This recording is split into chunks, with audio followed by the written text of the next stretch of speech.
Section 1. You will hear a woman telephoning for information about a festival. First, you have some time to look at questions 1 to 7.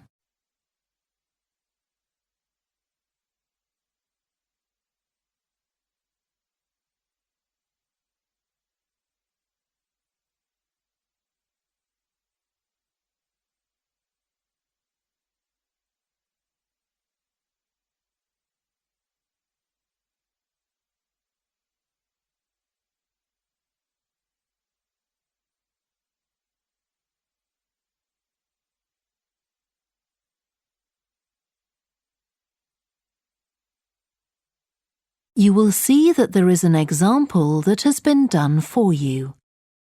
On this occasion only, the conversation relating to this will be played first. Good morning, Stretton Festival box office. How can I help you? Oh, hello. My family and I are on holiday in the area and we've seen some posters about the festival this week. Could you tell me about some of the events, please? Of course.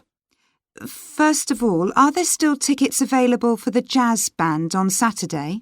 There are, but only £15. The £12 seats have all been sold. The man says that tickets are available for £15, so 15 has been written in the space. Now we shall begin. You should answer the questions as you listen because you will not hear the recording a second time. Listen carefully and answer questions 1 to 7. Good morning, Stretton Festival box office. How can I help you? Oh, hello. My family and I are on holiday in the area and we've seen some posters about the festival this week. Could you tell me about some of the events, please? Of course. First of all, are there still tickets available for the jazz band on Saturday? There are, but only £15. The £12 seats have all been sold. OK, and the venue is the school, isn't it? Yes, that's right. The secondary school. Make sure you don't go to the primary school by mistake. And there's an additional performer who isn't mentioned on the posters. Carolyn Hart is going to play with the band. Oh, I think I've heard her on the radio. Doesn't she play the oboe or flute or something? Yes, the flute. She usually plays with symphony orchestras, and apparently this is her first time with a jazz band. Well, I'd certainly like to hear her. Then the next thing I want to ask about is the duck races. I saw a poster beside a river. What are they exactly? Well, you buy a yellow plastic duck, or as many as you like. They're £1 each. And you write your name on each one. There'll be several races, depending on the number of ducks taking part. And John Stevens, a champion swimmer who lives locally, is going to start the races. All the ducks will be launched into the river at the back of the cinema. Then they'll float along the river for 500 metres, as far as the railway bridge. And are there any prizes? Yes. The first duck in each race to arrive at the finishing line wins its owner free tickets for the concert on the last night of the festival. You said you can buy a duck. I'm sure my children will both want one. They're on sale at a stall in the market. You can't miss it. It's got an enormous sign showing a couple of ducks. OK, I'll go there this afternoon. I remember walking past there yesterday. Now, could you tell me something about the flower show, please?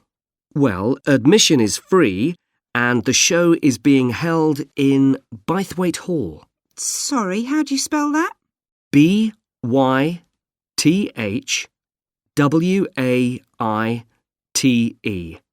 Bythwaite. Is it easy to find? I'm not very familiar with the town yet. Oh, you won't have any problem. It's right in the centre of Stretton. It's the only old building in the town, so it's easy to recognise. I know it. I presume it's open all day. Yes, but if you'd like to see the prizes being awarded for the best flowers, you'll need to be there at 5 o'clock. The prizes are being given by a famous actor, Kevin Shapless. He lives nearby and gets involved in a lot of community events. Gosh, I've seen him on TV. I'll definitely go to the prize giving. Right. Before you hear the rest of the conversation, you have some time to look at questions 8 to 10.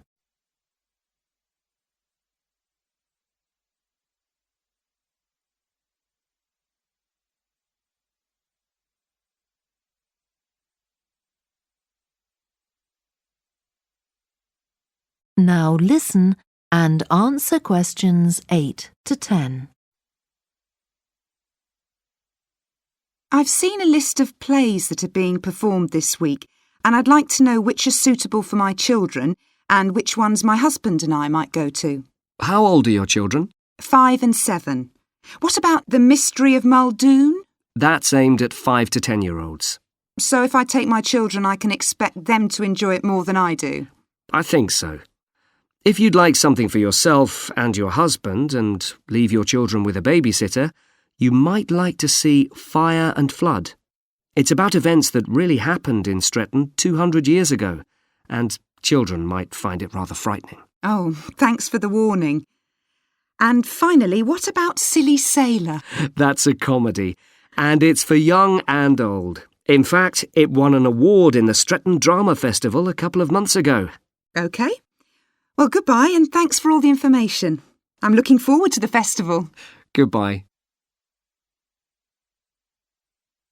That is the end of section 1. You now have half a minute to check your answers.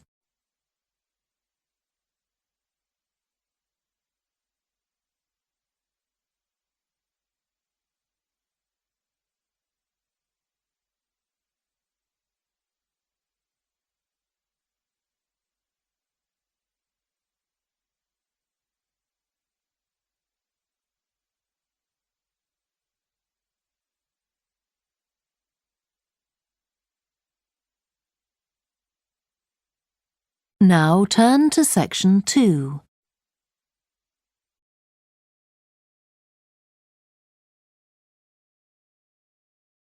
Part 2. You will hear the chairman of Stanthorpe Twinning Association, which organises the link between Stanthorpe in England and a town in France, talking to members about the year's events. First, you have some time to look at questions 11 to 15.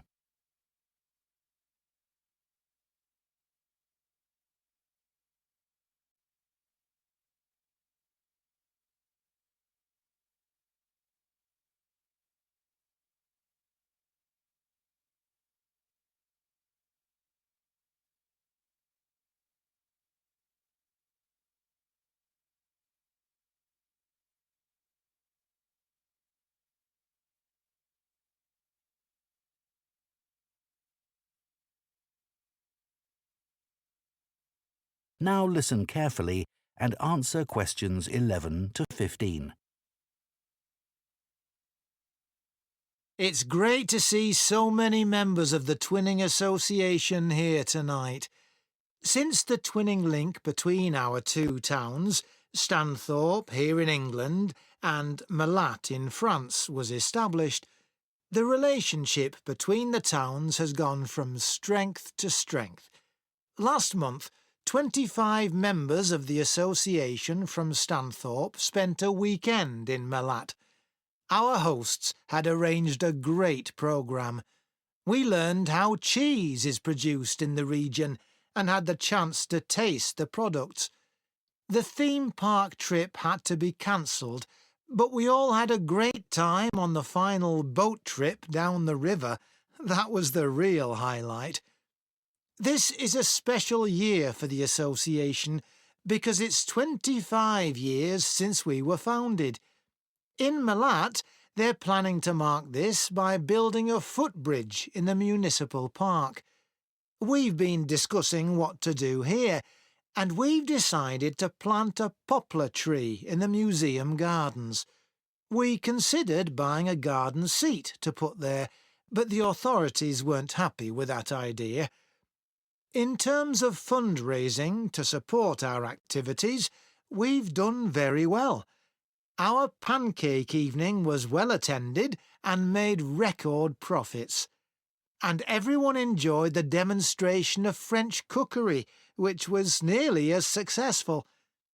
Numbers for our film show were limited because of the venue, so we're looking for somewhere bigger next year. We're looking forward to welcoming our French visitors here next week, and I know that many of you here will be hosting individuals or families. The coach from France will arrive at 5 p.m. on Friday. Don't try to do too much that first evening, as they'll be tired, so have dinner in the house or garden rather than eating out. The weather looks as if it'll be okay, so you might like to plan a barbecue. Then, the next morning's market day in town, and that's always a good place to stroll round. On Saturday evening, we'll all meet up at the football club, where once again we'll have Toby Sharp and his band performing English and Scottish country songs. Toby will already be well known to many of you, as last year he organised our special quiz night and presented the prizes. Before you hear the rest of the talk, you have some time to look at questions 16 to 20.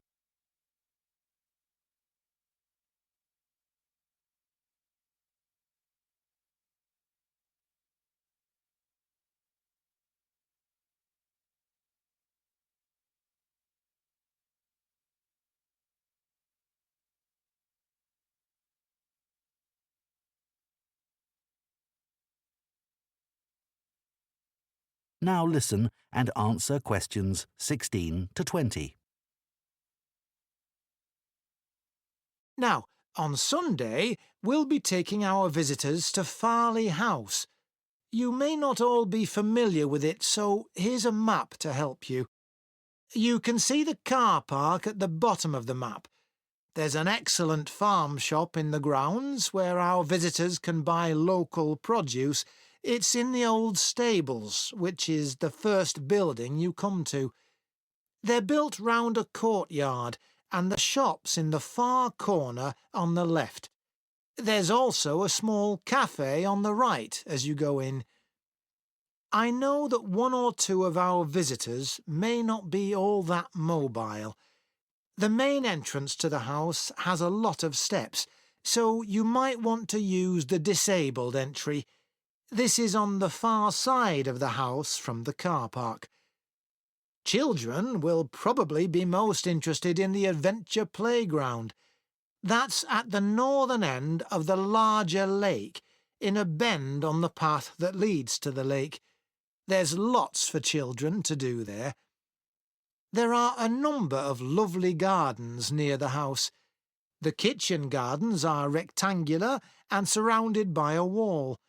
They're to the northeast of the house, quite near the smaller lake. They're still in use and have a great collection of fruit and vegetables. The Temple of the Four Winds is a bit more of a walk, but it's worth it. Take the path from the car park and go past the western sides of the stables and the house. Then, when the path forks, take the right-hand path. Go up there with the woods on your left, and the temple is right at the end. There are great views over the whole area. OK, so That is the end of part 2. You now have 30 seconds to check your answers to part 2.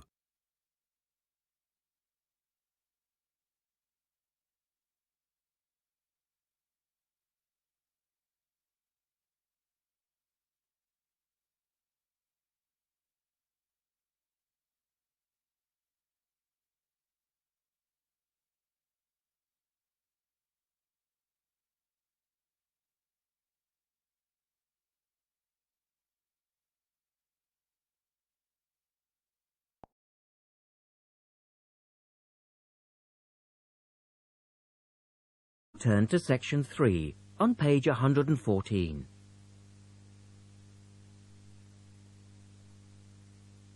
Test 5, Section 3. In this section, you'll hear an interview with a wildlife specialist called Alison Sharp talking about bears. In the first part of the discussion, they're talking about the history of the bear. First, look at questions 21 to 23.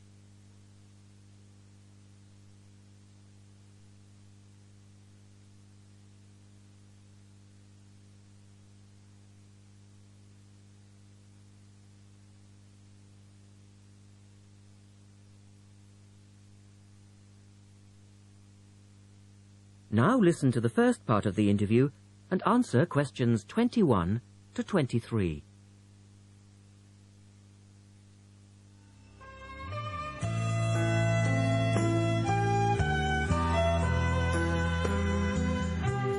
Alison Sharp has spent much of her life researching bears, and in particular, bears in danger of extinction.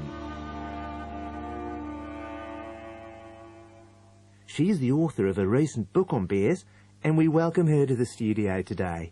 Thank you. Delighted to be here. First of all, can you give us a quick overview of the history of the bear family? Well, the bears we know today actually have as their ancestors bears which have been evolving for some 40 million years. We have fossils of the earliest true bear, and it's important to emphasize this because some creatures are called bears but are not. Such as koalas, for instance. Yes, exactly. Fossils of the true bear show a small dog-sized animal with characteristics that show a blending of dog and bear traits. So the general belief is that dogs and bears were of the same family? Yes, that's the theory. And then we see the arrival of the early cave bear. We know from cave drawings that Neanderthal man used to worship this bear and at the same time fear it. Understandable, perhaps. Yes, but they need not have worried because the cave bear only ate plants. In fact, the cave bear survived 2 ice ages, but then became extinct.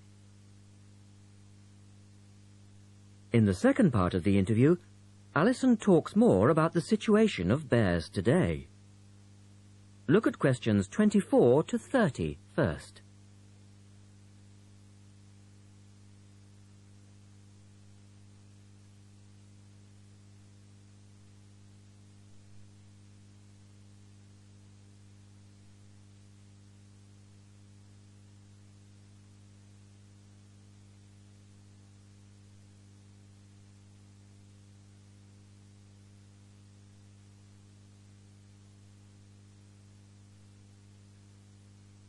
Listen carefully and answer questions 24 to 30. So, how many bears can we find today? And are any of them in danger of extinction? Well, I'll answer your first question first.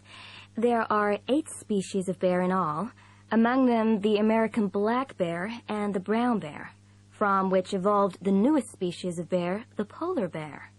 So, how old is the polar bear? Oh, he's a relative newcomer, just 20,000 years old. And could you tell us a little about them? Which is the largest bear, for instance? Well, the largest bear existing today is either the polar bear or the brown bear. Right. Don't we know? Well, it depends which criteria you use. The polar bear is the heaviest.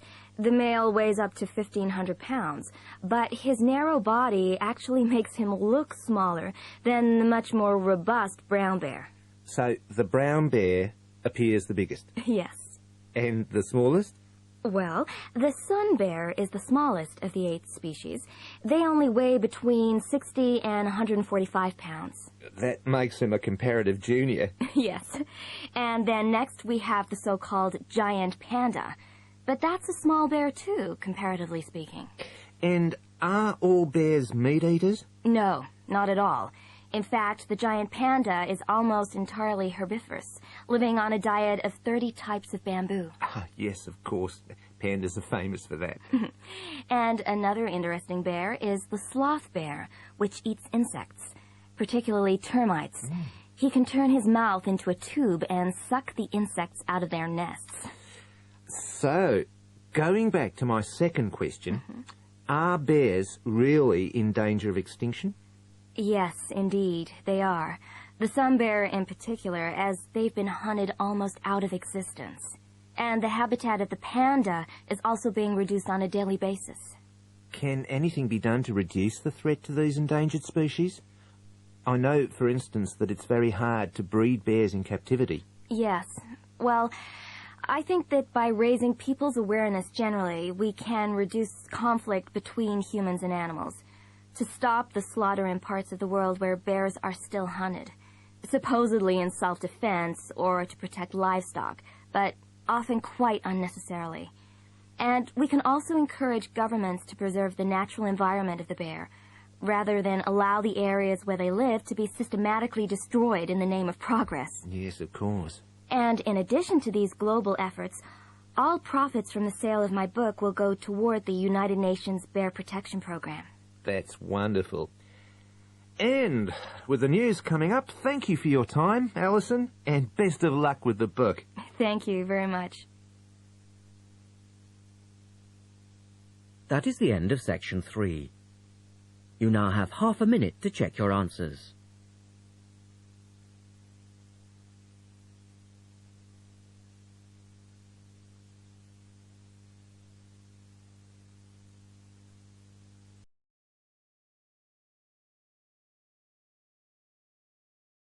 Section 4.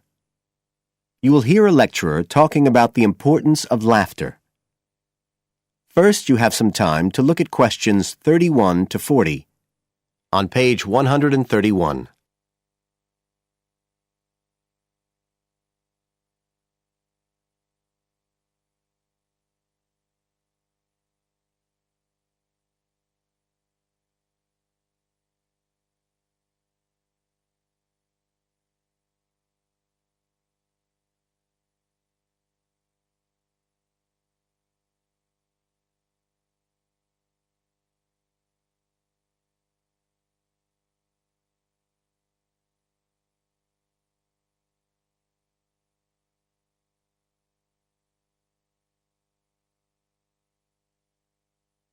Now listen carefully and answer questions 31 to 40. Good afternoon, everybody. And in our second talk on social psychology, I want to look at the role of laughter in our lives, something that usually gets everyone smiling from the start. So, first of all, I'll start by looking at the actual nature of laughter. Well, when someone laughs, you've got movement of the muscles of the face and the chest, and you've got sound formed when the air's forced out of the body as part of this process. So we're talking about a physical activity. But obviously, other things are involved as well, and this is where it gets more complicated. Laughing isn't something that you normally decide to do, so it's not voluntary behaviour like ordinary speech. Instead, it's regulated by our instincts, rather like the singing of a bird or the roaring of a lion. And once you start to laugh, it can be quite hard to stop. That's not always under your conscious control either. But why do we laugh? Because we find something funny, most of us would say. But in fact, it appears that laughter has little to do with jokes or funny stories. Only about 10% of laughter is caused by things like that. One suggestion is that human laughter may have originally started out as a shared response to signal relief at the passing of danger. And it's true that even these days, laughter's rarely an activity carried out by an individual on his or her own. In fact, people are 30 times more likely to laugh when they're with other people than when they're completely alone. Laughter still seems to be a kind of social signal. It occurs when people are in a group and they're comfortable with one another. And it seems likely that laughter can result in the creation of bonds between the people in the group. And it's precisely because of this social aspect of laughter that people like public speakers and politicians often try to get their audience to laugh. It encourages their listeners to trust them and to connect with them. But this kind of thing, controlling the laughter of a group that is, indicates that there's a link between laughter and power, and this is supported by several studies that indicate that bosses use humour more than their employees. And research has also shown that female listeners are likely to laugh much more if the speaker is male, so it appears that there are gender issues associated with how much we laugh.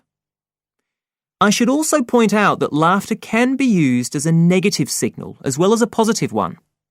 I think we've all probably seen evidence of a group using laughter to exclude someone, to emphasise that they are not accepted. So it's not always a positive type of behaviour either. So what all this goes to show is that laughter is a very, very complex issue.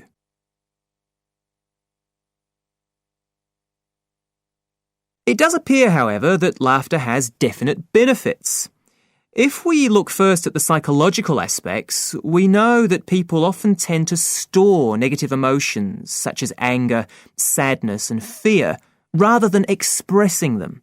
And it seems that laughter provides a harmless way for the release of these emotions. But there are also clear physical effects that have been monitored too. For example, laughter is good aerobic exercise. It speeds up heart rate and respiration and raises blood pressure. One researcher suggests that 100 laughs a day is the equivalent of 10 minutes jogging. Laughter also helps prevent the stress that so many people suffer from today, which results from the faster pace of life and all that goes with it. It does this by reducing the levels of hormones in the blood which are caused by stress.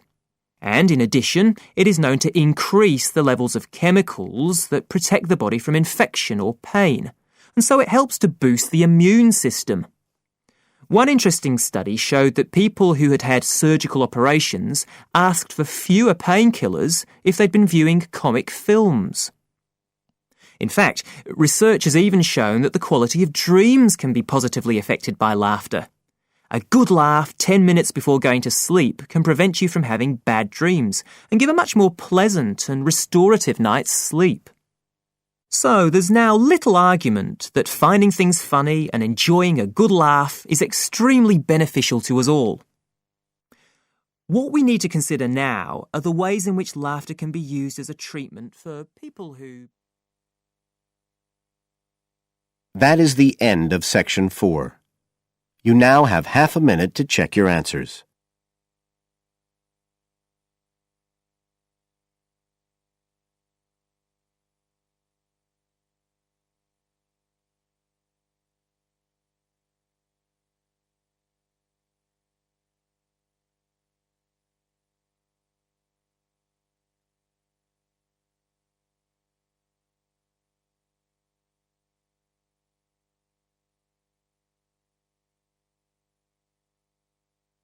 That is the end of the listening test.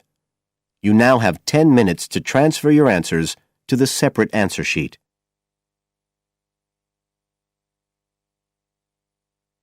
Published and copyright Pearson Education Limited, 2005.